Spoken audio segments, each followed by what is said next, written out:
to finish this off with 6.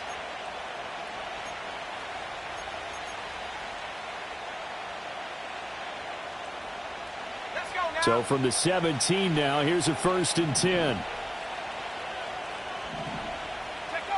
They'll stick with the passing game as he looks to throw. And he's got his man in stride, complete. And the Seahawks are going to have a 1st and goal as he'll be taken down at the 7-yard line. Just picking up yardage in bunches here these last few plays. They have moved right down the field, and just like that, they're going to be set up with a 1st and goal.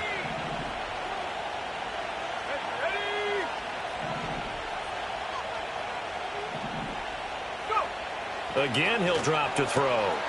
He finds Smith and Jigba in the end zone for the Seahawk touchdown. A great play there. His first touchdown on the year. And the Seahawks take the opening kickoff of the 3rd quarter and drive right down the field to extend their lead.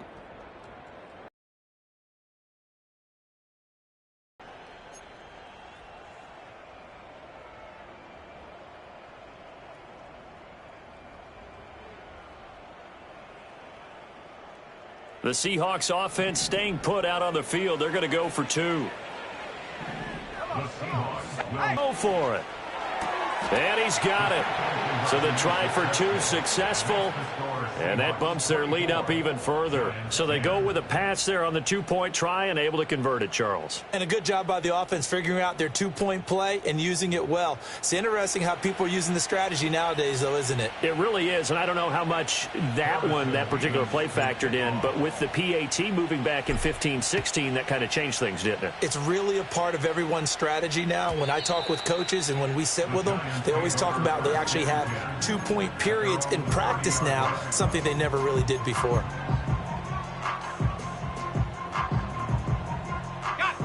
The Giants offense at the line, ready to begin their next drive. And their deficit a little wider than it was at halftime. Does that touchdown a minute ago change the thinking here at all? I think it does, at least a little bit, because now urgency has to start setting in. You can't go out there and go 3 and out and run the risk of falling behind substantially, but you have to do it without pressing, because pressing, that'll lead you into bigger errors. Nowhere to go here. He lost the football. And the Seahawks have picked it up. And they will take over at the 29-yard line. And a defensive-minded coach loves to turn up the heat, turns it up there, it pays off. And back in the good old days, those defensive-minded coaches just talked about intimidating teams, using force, right, beating them to the punch. In this case, they're talking about creating turnovers. That's all they preach all game long, all practice long, every meeting. And now, as with every potential turnover, they're going to take a second look at this just to make sure.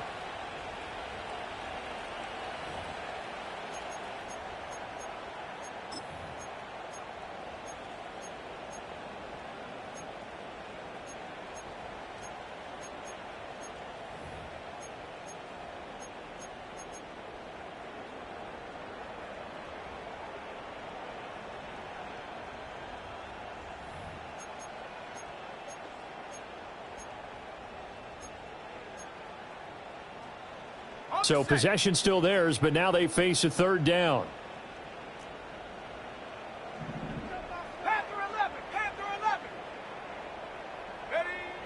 Looking to throw. Nelson. Flush to his right. He's got his target. That's complete. And he gets this to the other side of midfield across the 45 before going out. A very solid gain of 27.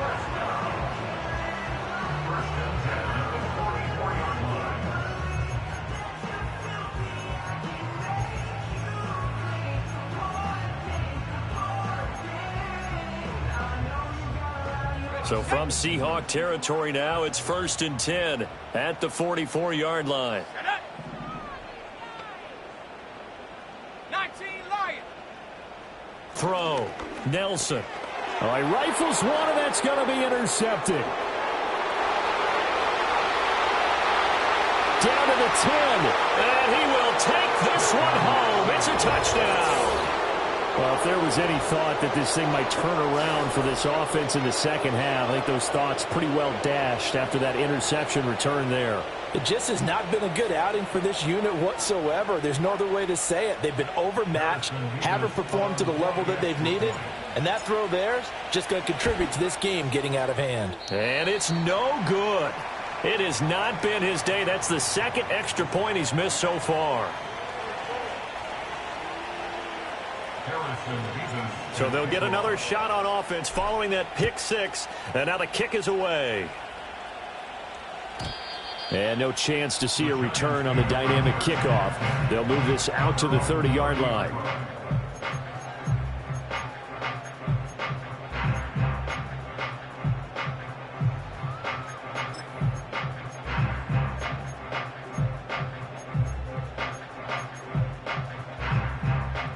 The Giants offense at the line, ready to begin their next drive.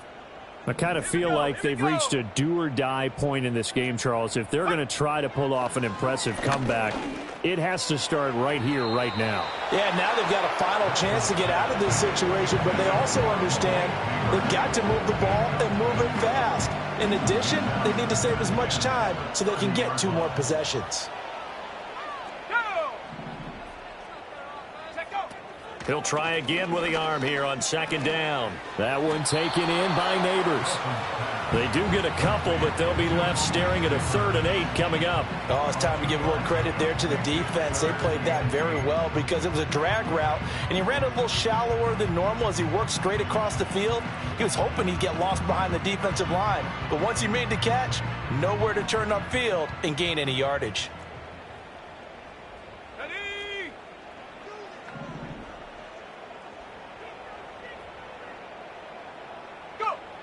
Now Nelson from the gun on 3rd down. He had a man open, but he missed him, and it's incomplete. Looks like another empty possession offensively. And you're at that point in the game where you can't afford too many more of these. So this is going to require some heavy thinking on the sideline to figure out what they can do to crack this defense. 36 yards on the punt with no return. And it will be 1st and 10 as they take over.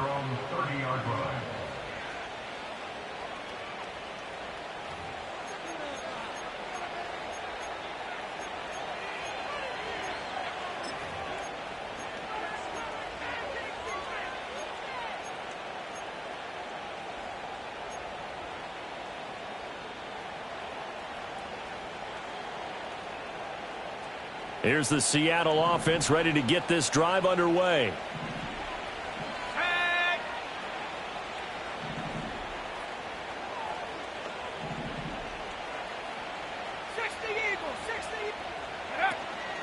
They'll start on the ground here on 1st down.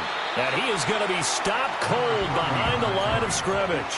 2 yards the loss, 2nd and 12. An interesting and intriguing decision there defensively because they kept extra DBs on the field despite seeing the multiple tight end look that came out for the offense. I thought they were going to switch out of it. I didn't know if they felt they didn't have time or what the case was. Well, in any event, the extra speed allowed for great penetration as they stuffed that one behind the line of scrimmage.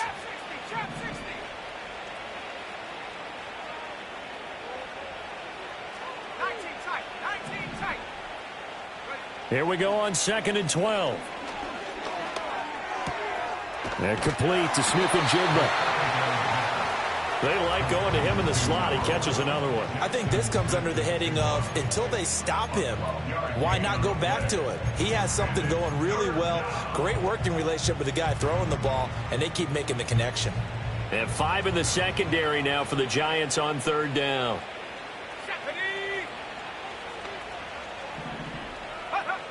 They'll set up to throw. Pass taken in by his big tight end. And he is going to have a Seahawks 1st down as they're able to get the 3rd down conversion. This offensive game plan has just been some scheme, design, execution. So 1st and 10, and if they score on this drive, might have to start digging in our second half blowout material.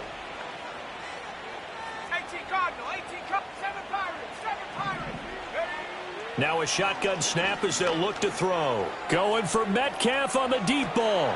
And this is caught. And he is in for the Seattle touchdown. DK Metcalf. 41 yards. And the Seahawks get another third-quarter touchdown to add on to that lead. Extra point forthcoming. Now, these have been no picnic for him so far. He's missed 2, but this one is good.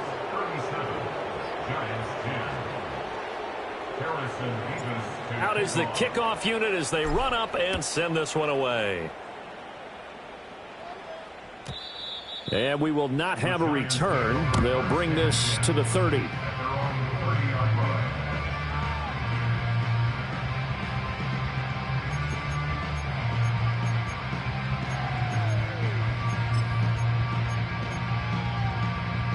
Their next drive.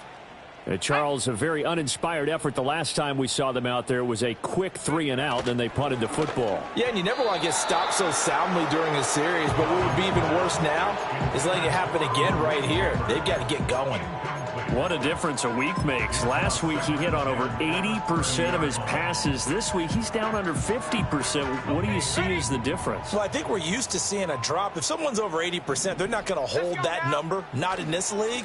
But a drop under 50%, that just tells me that the defense has spent a lot of extra time on game films and came up with a really good plan to try and chip away at his timing. It'll go as a loss of a yard, so now they deal with 3rd and 11. I like the strategy. Extra tight ends, extra beef. They want to run the football, but that means they probably want to run it inside. If you get strung out on the perimeter, you're in peril. Yeah, we saw the result, negative yardage. Tough spot here, 3rd down and 11. Ready. Dragon 60.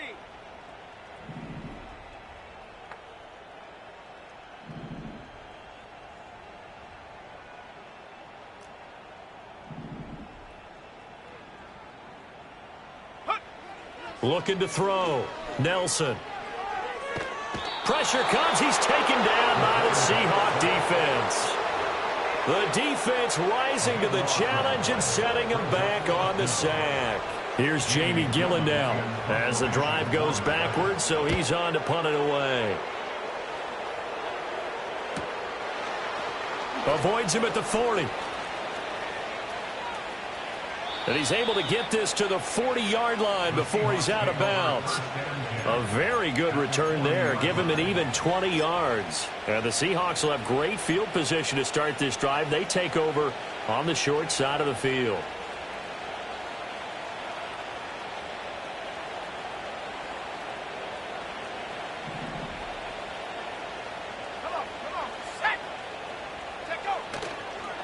They'll run on 1st down.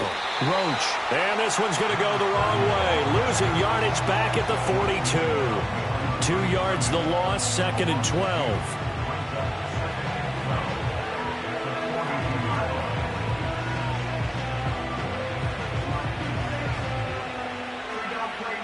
And that is going to do it for this 3rd quarter of action.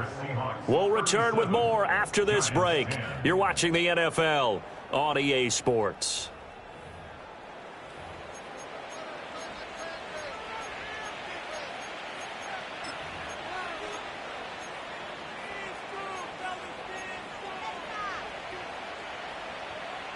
First play of the drive goes the wrong way. Here's 2nd and 12. Let's go. 70 Timberwolves. Go. They'll keep it on the ground. Roach. 4 yards on the pickup there, and now they're left with a 3rd and 8. It's crazy, but they practiced for this back in training camp. They knew they'd be in situations where there'd be extra defenders in the box coming after them, trying to keep them from locking down a game. Right now, they want to show the world they're up to the challenge.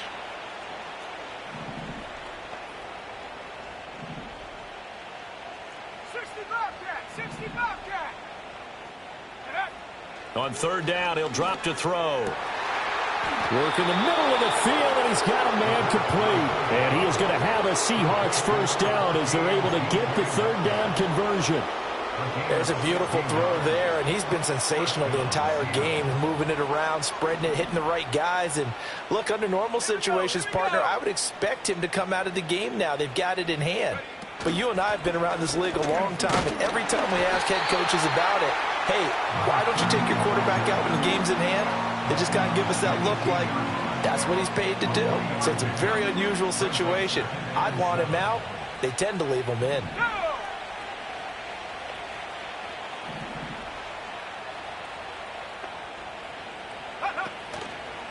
On second down, here's the option. And this one goes nowhere. Losing yardage back at the 22. It's a loss of 4. Now third down. And not a lot of success to be found there. Oh, you got that right, partner, because if you're trying to make guys miss about 10 yards or so downfield, that's a pretty good play. But if you've got to do it in your own backfield, I consider that a problem. That doesn't work too well.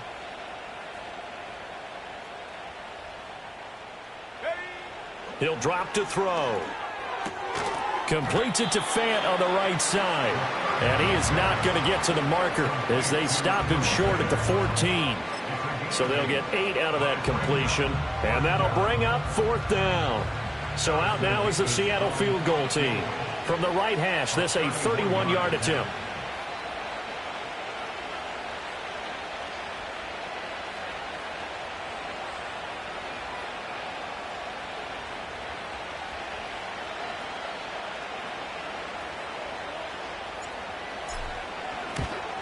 And this one is right through, and that will extend their lead even further. Well, ultimately not really sure that they're going to need those 3 points, but they'll take the 3 and they pad that lead. Yeah, this one's already wrapped up, but you and I both know if you're an offensive coordinator, you never let up on the gas unless the head coach tells you to do so. And maybe you've actually clicked him off in your headset so you can keep calling plays and trying to add to this lead.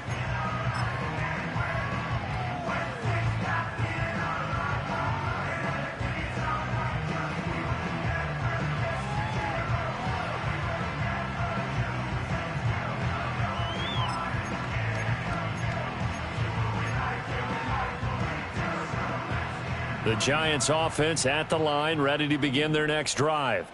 Their mini 2-game win streak appears it might be going by the wayside unless they can pull a rabbit out of their hat.